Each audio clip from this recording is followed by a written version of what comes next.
Voici en quelques images une vidéo de présentation du SOG Power Assist. Nous allons voir uniquement certains aspects de ce couteau, puisque vous trouverez le détail du test sur le site comparatifcouteau.fr. Parlons d'abord de l'étui. Donc un étui de bonne qualité, avec un clip en plastique, mais solide et assez pratique. Par contre, l'étui est légèrement trop grand. On voit qu'il sort vraiment facilement de son logement. Et c'est un petit peu dommage. C'est fait peut-être pour être utilisé avec des accessoires supplémentaires dans l'étui, mais d'origine, donc l'étui est trop grand. Je vais vous montrer ensuite deux des principales innovations de SOG sur les multitools. Donc d'abord le système d'assistance, donc le système de démultiplication de la pince. Vous voyez ici que le bec est solidaire du manche et que le mouvement des branches est démultiplié pour plus de puissance. Alors qui dit plus de puissance dit surtout plus de puissance pour des objets très fins. Comme je vais vous le montrer, l'appréhension devient difficile dès qu'on arrive à des objets un peu plus épais.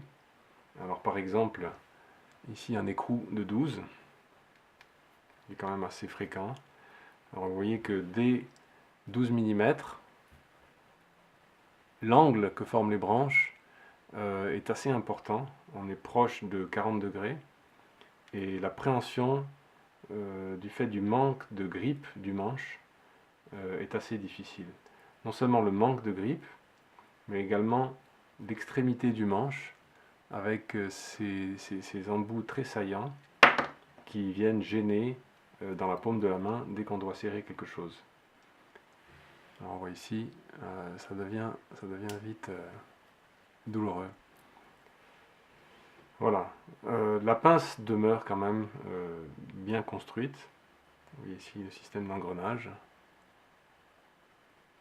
Bien construite, mais surtout utile pour des objets fins.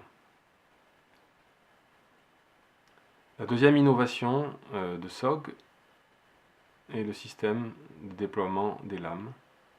Alors c'est un système qu'on retrouve sur d'autres couteaux de la gamme SOG, donc des couteaux pliants simples. Vous avez ici une sécurité qui vient d'être enlevée. Alors il suffit de commencer à déplier la lame et quand on arrive après à 25-30 degrés, elle termine son ouverture seule.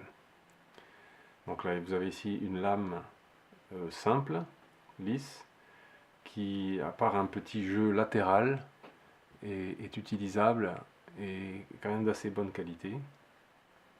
En tout cas qui peut être sorti très rapidement, ce qui est utile. À l'opposé, donc on doit ouvrir de la main gauche, vous avez le même système sur une lame crantée, donc à dents.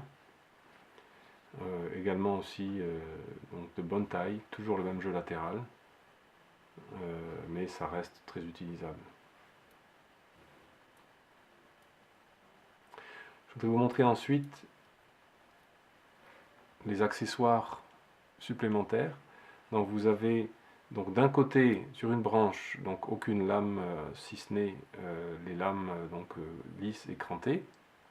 Vous trouvez ici. De l'autre côté, donc sous un volet, les autres accessoires. Alors ce volet est un petit peu embêtant à manipuler, puisqu'il faut l'ouvrir et le fermer à chaque fois qu'on veut sortir un outil. Donc vous pouvez tout aussi bien le sortir, vous risquez de le perdre. Le grip demeure assez confortable. Et vous trouverez donc ici dans l'ordre la lime, le tournevis plat qui est vraiment difficile à sortir, le tournevis cruciforme, plus simple, donc ici le tournevis plat moyen qui est utilisable aussi pour y adapter un embout, porte-outil, et le ici donc le décapsuleur, ouvre-boîte et tournevis fin, et l'outil coupe-ceinture d'urgence, qui est, je dirais, parmi les accessoires ici qu'on trouve le mieux conçu.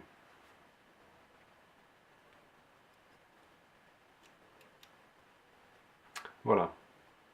Vous avez ici de ce côté, donc à l'intérieur du manche, l'outil qui sert à sertir l'écosse. Voilà. Voilà, donc un inox poli, assez glissant, mais une bonne qualité de construction. Un couteau avec un design qui est remarquable, qui est assez plaisant, pour les hommes en tout cas.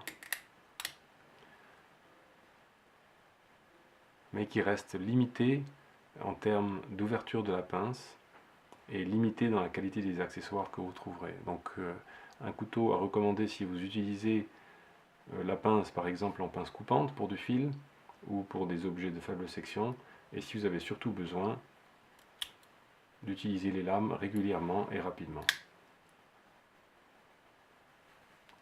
Voilà tous les détails, les specs et les prix que vous trouverez sur le net, donc sur le site comparatifcouteau.fr.